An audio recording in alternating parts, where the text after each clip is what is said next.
Hey, good morning. It is another moment in scripture, and I'm coming to you from 1 John chapter 4 verses 1 through 6, and I'm reading from the New Living Translation.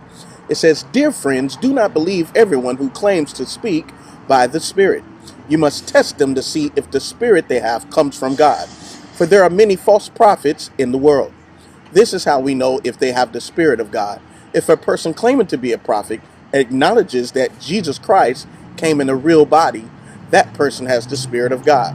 But if someone claims to be a prophet and does not acknowledge the truth about Jesus, that person is not from God. Such a person has the spirit of the Antichrist, which you heard is coming into the world and indeed is already here.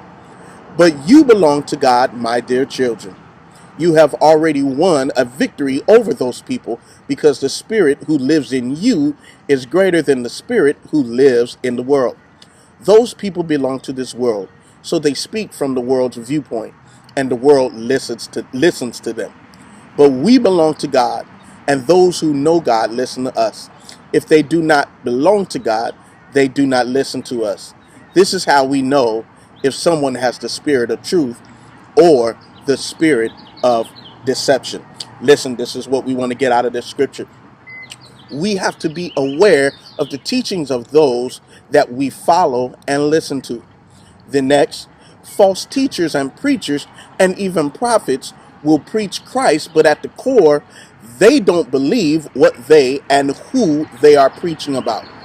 The next, because we have Christ and his word in our hearts, and Christ is greater and more powerful than the false preachers and teachers, we are able to defend ourselves from their teaching. Then we also have to understand that false teachers and preachers are always concerned about the ways of the world, making things of God carnal and sensual. And then lastly, this is how we know, and this is how we test to see if the preacher, the prophet, the apostle, those who are leading us and teaching us, that we are receiving true information from God.